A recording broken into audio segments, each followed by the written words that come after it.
¿Qué tal? Sean todos muy bienvenidos a este nuevo diálogo regional. Hoy la pregunta es, ¿por qué necesitamos descentralizar Chile vinculado a la descentralización y a la recuperación de la democracia? Para conversar este importante tema, estamos con Marcela Ríos Tobar, quien es socióloga y cientista político, editora de Mujer y Política, el impacto de las cuotas de género en América Latina e integrante de diversas comisiones asesoras presidenciales, coordinadora del informe 10 años de auditoría a la democracia, representante residente adjunta del Programa de Naciones Unidas en Chile. ¿Cómo estás, Marcela? Bienvenida a este diálogo regional.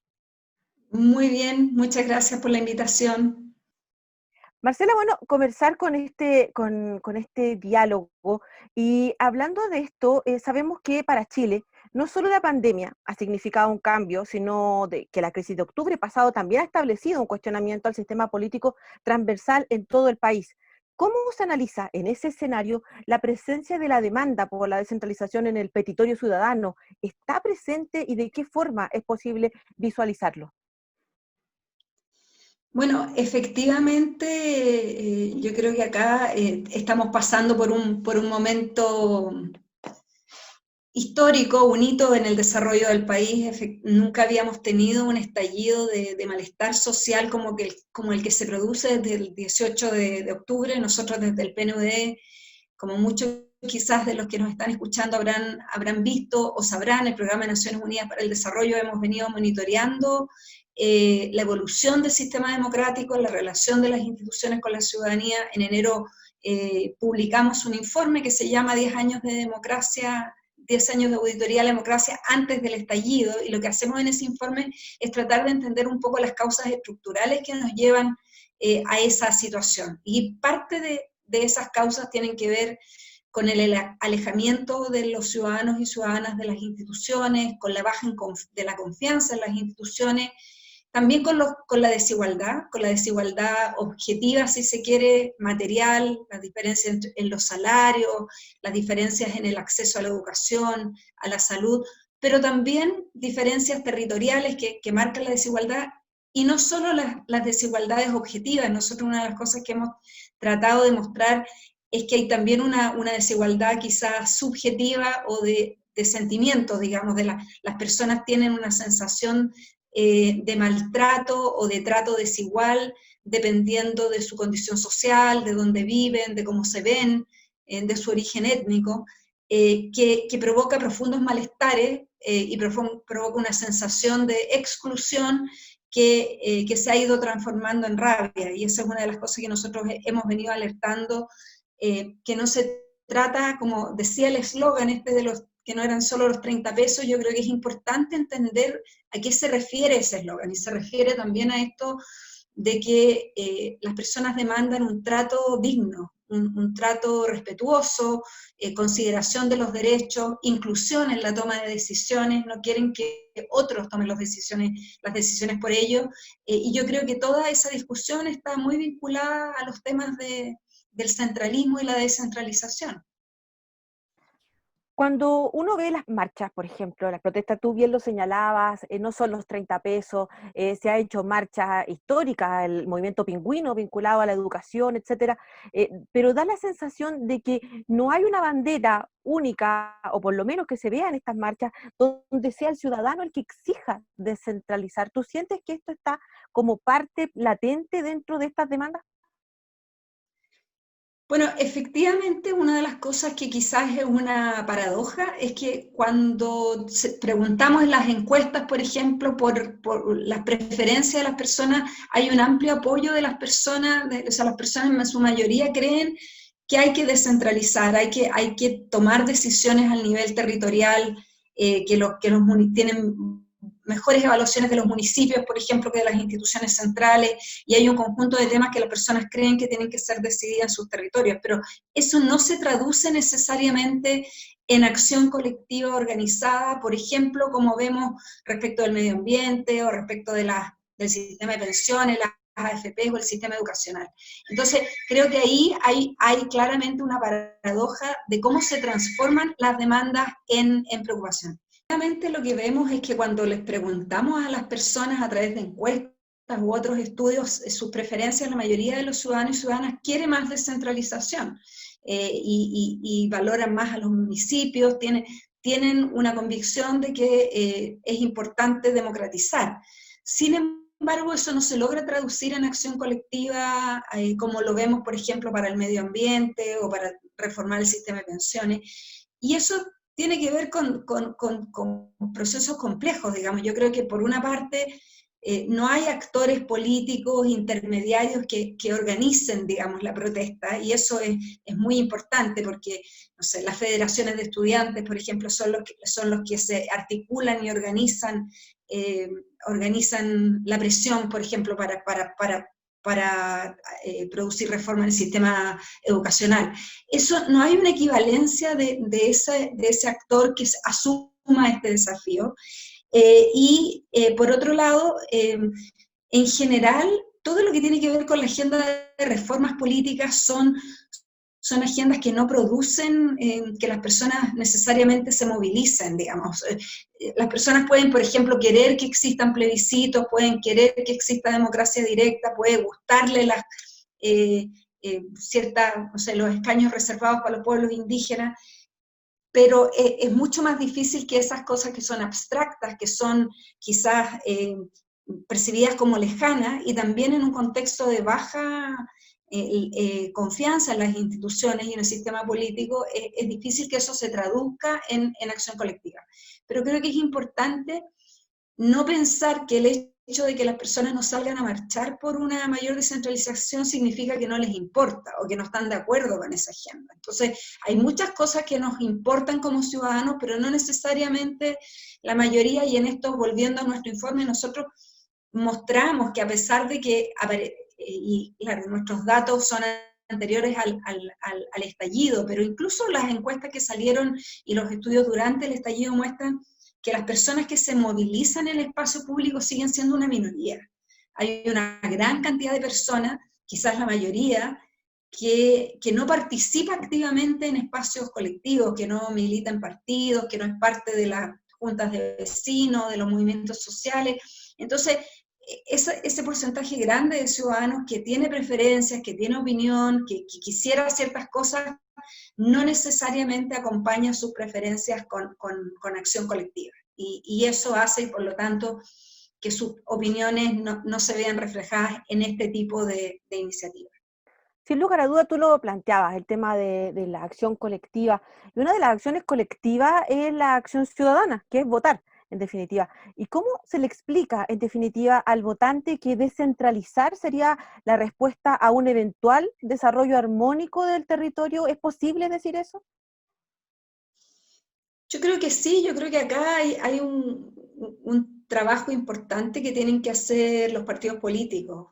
Creo que ahí hay un eslabón quizás perdido en este proceso, en tanto que los partidos, si bien nominan representantes en los territorios y hay una agenda y un discurso, si se quiere, regionalista en parte de los actores políticos, eso no necesariamente está acompañado de un programa coherente que le presente a los electores alternativas claras. O sea, no es evidente, por ejemplo, que votar por un partido u otro partido implica una agenda de descentralización, porque los partidos no han desarrollado propuestas como coherentes, claras. Al final parece que son solo preferencias individuales, como que depende de la persona que tiene el cargo cuánto apoya o no a una iniciativa, pero no son parte esencial de las propuestas de los partidos. Los partidos no se han tomado suficientemente en serio esto, como quizás sí se lo pueden tomar volviendo a los puntos, al tema de educación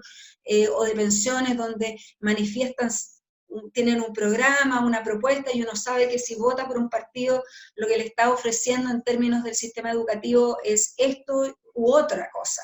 Creo que acá el trabajo también con los partidos es relevante para que ellos no solo generen programas y movilicen a los electores, sino que además, una vez electas, las autoridades se comprometan y lleven a cabo esos programas. Yo creo que uno de los problemas que a veces aparecen los temas de descentralización en los programas de gobierno, y después eso no se materializa, porque en general las élites de todos los partidos tienden a estar muy concentradas centradas en ser élites de Santiago.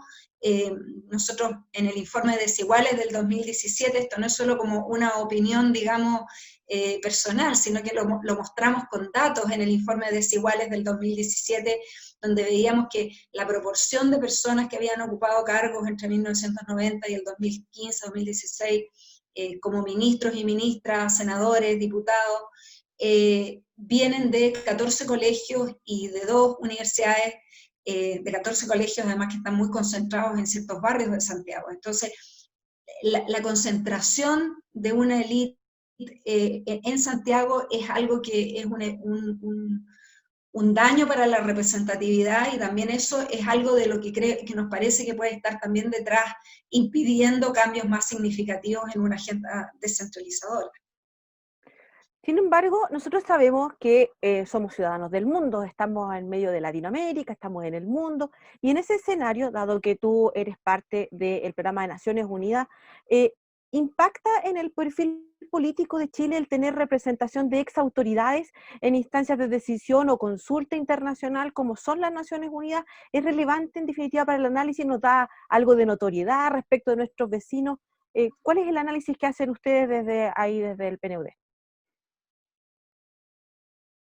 Bueno, hay que pensar un poco en la historia, ¿no? Los foros internacionales comenzaron siendo espacios de debate y deliberación fundamentalmente entre los países ricos. Se crea, digamos, Naciones Unidas después de la posguerra, y es parte, digamos, de la discusión entre los países vencedores y los vencidos, digamos, y fue generar un espacio de confluencia internacional, fue una medida para tratar de disminuir los conflictos bélicos y evitar que se produjeran otros conflictos como la Segunda Guerra Mundial. En eso ha sido muy importante que paulatinamente los países del sur, los países menos desarrollados, los países de América Latina, de África, de Asia, puedan tener un espacio en la mesa equivalente a los países del norte, aunque quizás ese espacio todavía no es del todo equivalente, pero es muy importante, no solo diría para Chile, pero es muy importante para el mundo y para el sur del planeta, que se tenga representación de todos, y en eso Chile ha tenido la posibilidad de tener visibilidad y puestos claves. Chile participó desde la redacción de la Declaración Universal de Derechos Humanos. El primer presidente del BID, del Banco Interamericano de Desarrollo, se comentaba hace poco, fue un chileno. Hemos tenido, digamos, el director general de la Organización Internacional del Trabajo hace poco tiempo, Juan Somavía. Entonces, eso claramente es un honor para el país, claramente, pero también es importante en este esquema de geopolítica mundial, digamos, de cuánto peso tiene el sur respecto del norte. Finalmente, Marcela, ya tú algo esbozabas, pero desde lo político, ¿cuál es el impacto que tienen las modificaciones legales que hemos vivido recientemente? El tema de la paridad, por ejemplo, la paridad de género, el tema del fin a la reelección, que está tan en boga últimamente respecto de la letra chica, de cómo se lee en las distintas comunas, etcétera, los escaños para los pueblos originarios, en este eventual reconfiguración del mapa del poder en nuestro país y la participación de los territorios. Bueno, efectivamente acá yo creo que es uno de los desafíos centrales para avanzar en una agenda de desarrollo sostenible. Nosotros estamos impulsando la Agenda 2030, los Objetivos de Desarrollo Sostenible, y a la base del paradigma, digamos, de esta propuesta de desarrollo que ha sido aprobada por todos los Estados miembros de Naciones Unidas, está esta idea de no dejar a nadie atrás, de ser inclusiva. Y una de las cosas que nosotros hemos ido constatando es que efectivamente se mantienen brechas muy importantes dependiendo del lugar donde uno nace, todavía en el mundo, pero también en Chile, y muchas veces las diferencias, las desigualdades entre la persona que nace en una comuna, en una misma región, son a veces hasta más grandes que y en otra comuna de la misma región son hasta más grandes que las diferencias que puedes tener entre un país y otro. Disminuir esas brechas que cada vez son más complejas, porque ya no son brechas solo en los temas básicos de salud, educación, sino que son cada vez brechas quizás más complejas de enfrentar, es el desafío central para avanzar hacia el desarrollo. Bueno, sin lugar a dudas son tremendos los desafíos, está cambiando no solamente nuestro país, sino que también lo que tú señalabas, la geopolítica, cómo se está reconfigurando este mapa con mayor participación de mujeres, mayor participación de pueblos originarios, etcétera. Y es una situación que sin duda es parte también de este informe que ustedes hicieron de estos 10 años de auditoría a la democracia y lo que es parte de nuestra pregunta central también de lo que fue hoy esto de por qué necesitamos descentralizar Chile en el marco de recuperar la democracia. Agradecemos mucho este diálogo regional que haya sido parte de él también. Marcela, muchas gracias por estar aquí con nosotros. Gracias a ustedes por la invitación, Silvia, un agrado poder participar.